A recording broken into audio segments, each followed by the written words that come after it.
കോഴിക്കോട് പയ്യോളി അയനക്കാട് അച്ഛനെയും മക്കളെയും മരിച്ച നിലയിൽ കണ്ടെത്തി. കുറ്റിയിൽപ്പിടിയക്ക് സമീപം പുതിയോട്ടിൽ സുമേഷ്, മക്കളായ ഗോപിക, ജ്യോതിക എന്നിവരാണ് മരിച്ചത്. സുമേഷിനെ ട്രെയിൻ തട്ടിയ നിലയിലും മക്കളെ വീട്ടിനുള്ളിലുമാണ് മരിച്ച നിലയിൽ കണ്ടെത്തിയത്. മക്കളെ കൊലപ്പെടുത്തിയതിനു ശേഷം സുമേഷ് ആത്മഹത്യ ചെയ്തതെന്നാണ് പോലീസിന്റെ പ്രാഥമിക നിഗമനം.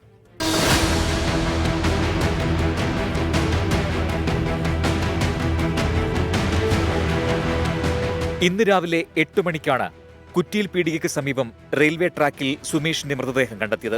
തുടർന്ന് വീട്ടിൽ നടത്തിയ പരിശോധനയിൽ 2 പെൺമക്കളെയും മരിച്ച നിലയിൽ കണ്ടെത്തുകയായിരുന്നു. വിഷം ഉള്ളിൽ ചെന്നാണ് മക്കൾ മരിച്ചതെന്നാണ് നിഗമനം. ഇന്ന് രാവിലെ 8 മണിയോടടുത്താണ് കുറ്റിൽപീടിയുടെ കിഴക്ക് ഭാഗത്തായി പടിഞ്ഞാറ് ഭാഗത്തായിട്ടുള്ള റെയിൽവേ ലൈനിൽ ഒരു യുവാവ് ട്രെയിൻ തട്ടി മരിച്ച വിവരം അറിഞ്ഞത്. അപ്പോൾ അന്വേഷണത്തിൽ വള്ളിൽ സുമേഷാണെന്ന് അറിയാൻ കഴിഞ്ഞു. പിന്നീടുള്ള അന്വേഷണത്തിൽ വീട്ടിൽ നോക്കുമ്പോൾ 2 പെൺകുട്ടികൾ മക്കൾ മരിച്ച നിലയിൽ വീട്ടിൽ കണ്ടെത്തി. മൂത്ത മകൾ SSLC വിദ്യാർത്ഥിനിയാണ്, മറ്റേ ഇളയകുട്ടി 7ാം ക്ലാസ് വിദ്യാർത്ഥിനിയാണ്.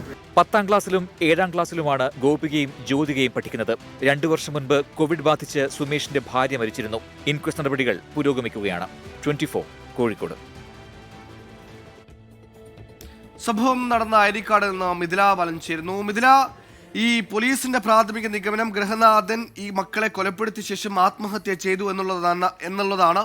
ആ നിഗമനത്തിൽ തന്നെയാണ് പോലീസിന്റെ അന്വേഷണം മുന്നോട്ട് പോകുന്നത്. ഒപ്പം അവരുടെ ഈ സംസ്കാരമടക്കമുള്ള നടപടിക്രമങ്ങളിലേക്ക് കടന്നിട്ടുണ്ടോ? എന്തൊക്കെയാണ് വിവരങ്ങൾ അവിടെ നിന്ന് ലഭിക്കുന്നത്?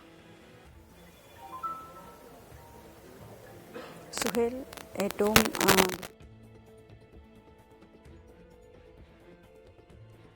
പിന്നീട് വീട്ടുകാർ മക്കളെ അന്വേഷിച്ച് ട്രെയിൻ കണ്ടത്. പിന്നീട് ഈ കുട്ടികളെ അന്വേഷിച്ച് വീട്ടിലെത്തിയപ്പോഴാണ് ഈ കുട്ടികളെ വീട്ടിനുള്ളിൽ മരിച്ച നിലയിൽ കണ്ടെത്തിയത്. വിഷം സുമേഷ്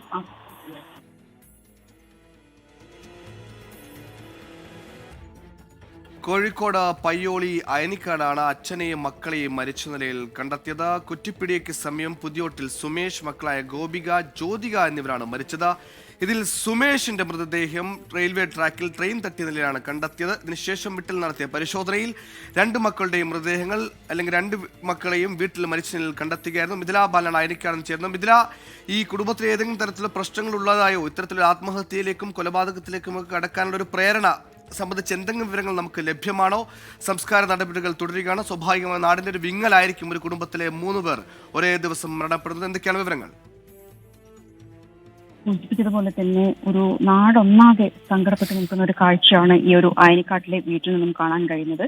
രാവിലെ 8:19 സുമേഷിനെ ഈ വീടിന് തൊട്ടടുത്തുള്ള റെയിൽവേ ട്രാക്കിൽ മരിച്ച നിലയിൽ കണ്ടത്. പിന്നീട് ആ മരിച്ച നിലയിൽ കണ്ടതിന് ശേഷം കുട്ടികളെ അന്വേഷിച്ച് നാട്ടുകാർ ഈ വീട്ടിലേക്ക് എത്തുകയായിരുന്നു. ഈ വീട് പൂട്ടിയ നിലയിലായിരുന്നു. പിന്നീട് ഈ നാട്ടുകാർ ഈ വാതിൽ ചവിട്ടി തുറന്ന് അകത്ത് ചെന്നപ്പോഴാണ് മക്കളെ മരിച്ച നിലയിൽ വീട്ടിനുള്ളിൽ കണ്ടത്. ഒരു ഗോപിക, ജ്യോതിക 2 പേരും പഠിക്കാൻ ഏറെ മിടുക്കരാണ്. അതുമാത്രമല്ല, പഠനത്തിൽ മാത്രമല്ല പാഠ്യേതര വിഷയങ്ങൾ ഉൾപ്പെടെ മികച്ച ഒരു നിലവാരം കാഴ്ചവെക്കുന്ന കുട്ടികളാണ്. അത്തരം അനുഭവങ്ങൾ തന്നെയാണ്, അല്ലെങ്കിൽ അവരെ പറ്റി അത്ര നല്ല വാക്കുകൾ തന്നെയാണ് ഇവിടുന്ന് നാട്ടുകാർക്കും അവർക്കൊപ്പം അവരെ പഠിപ്പിച്ച അധ്യാപകർ ഉൾപ്പെടെ ഇവിടെയുണ്ട്. ഇപ്പോൾ ഈ വീട്ടിൽ സുമേഷിന്റെ ഇൻക്വസ്റ്റ് നടപടികൾ പൂർത്തിയാക്കിയതിനു ശേഷം മൃതദേഹം ആശുപത്രിയിലേക്ക് മാറ്റാൻ വേണ്ടി ആംബുലൻസിലാണുള്ളത്. അതേസമയം തന്നെ മക്കളുടെ ഈ 2 കുട്ടികളുടെയും പെൺകുട്ടികളുടെയും 10ലും 5ലുമാണ് പഠിക്കുന്നത്. ഇവരുടെ ഇൻക്വസ്റ്റ് നടപടികൾ ഇപ്പോൾ അല്പസമയത്തിനകം തന്നെ പൂർത്തിയായിട്ടുണ്ട്. മൃതദേഹം ഇപ്പോൾ പോസ്റ്റ്മോർട്ടത്തിനായി ഈ 2 കുട്ടികളുടെ 2 പേരുടെയും നിലവിൽ നമുക്ക് ലഭ്യമായ വിവരം അനുസരിച്ച് ഈ കുട്ടികളുടെ മൃതദേഹം കോഴിക്കോട് മെഡിക്കൽ കോളേജ് ആശുപത്രിയിലേക്കായിരിക്കും കൊണ്ടുപോവുക. സുമേഷിൻ്റെത് വടകര താലൂക്ക് ആശുപത്രിയിലേക്ക് പോസ്റ്റ്മോർട്ടം നടപടികൾ അവിടെയായിരിക്കും നടക്കുക എന്നാണ് നിലവിൽ നമുക്ക് ലഭ്യമായിട്ടുള്ളത്. ഈ സുമേഷിന്റെ ഒരു ബന്ധു എത്താനുണ്ട്. അങ്ങനെയെങ്കിൽ നാളെയായിരിക്കും സംസ്കാര ചടങ്ങുകൾ നടക്കുക.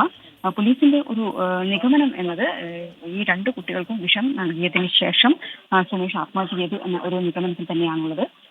2 വർഷം മുൻപ് കോവിഡിനെ തുടർന്ന് ഈ കുട്ടികളുടെ അമ്മ മരിച്ചിട്ടുണ്ടായിരുന്നു. ആ ഒരു സമയത്ത് പ്രവാസിയായിരുന്നു ഈ സുമേഷ്. ആ സമയത്ത് നാട്ടിലേക്ക് വന്നതാണ്. അതിനുശേഷം വിദേശത്തേക്ക് പോയിട്ടില്ല. ഈ സുമേഷിനെ പറ്റി നാട്ടുകാർ പറയുന്നത് ഈ 2 കുട്ടികൾ അവരായിരുന്നു സുമേഷിന്റെ ജീവിതം എന്നതായിരുന്നു. ഈ കുട്ടികളെ നോക്കി ഈ വീട്ടിൽ തന്നെയായിരുന്നു സുമേഷ് ഉണ്ടായിരുന്നത്. ആ കുട്ടികളുടെ ഭാവി എന്താകും, ഇത്തരം കാര്യങ്ങളെല്ലാം തന്നെ വലിയൊരു ആശങ്ക ഉണ്ടായിരുന്നു സുമേഷിനെന്നാണ് നാട്ടുകാർ പറയുന്നത്. ഭാര്യ മരിച്ചതിന് ശേഷം ഈ കുട്ടികൾക്ക് വേണ്ടി മാത്രമാണ് ഈ സുമേഷ് ജീവിച്ചത് എന്നാണ് നാട്ടുകാരിൽ നിന്ന് നമുക്ക് അറിയാൻ കഴിഞ്ഞിട്ടുള്ളത്. ഇപ്പോൾ ഇൻക്വസ്റ്റ് 2 കുട്ടികളുടെയും ഇൻക്വസ്റ്റ് നടപടി പൂർത്തിയായിട്ടുണ്ട്. മൃതദേഹം കോഴിക്കോട് മെഡിക്കൽ കോളേജ് ആശുപത്രിയിലേക്ക് മാറ്റുന്നതിനായി ആംബുലൻസും ഇവിടെ എത്തിയിട്ടുണ്ട്. സുഹേൽ നേരത്തെ സൂചിപ്പിച്ചതുപോലെ ഒരു നാടൊന്നാകെ 3 പേർ അപ്രതീക്ഷിതമായ ആണ് ഈ 3 പേരുടെ ഒരു യോഗ വാർത്ത കേൾക്കുന്നത്. അതുകൊണ്ട് തന്നെ ഒരു നാടൊന്നാകെ ഇത് വിശ്വസിക്കാൻ കഴിയാത്ത ഒരു അവസ്ഥയിൽ തന്നെയാണ് ഇപ്പോഴും ഉള്ളത്. സുഹേൽ. ശരി, അയനിക്കാവുകാരുടെ വിങ്ങലാവുകയാണ്, കണ്ണീരാവുകയാണ് സുമേഷും കുട്ടികളും. ഇൻക്വസ്റ്റ് നടപടികളടക്കം പൂർത്തിയായിക്കൊണ്ടിരിക്കുകയാണ്. മിഥില ബാലാണ് കോഴിക്കോട് നിന്ന് വാർത്ത വിശദാംശങ്ങൾ നൽകിയത്.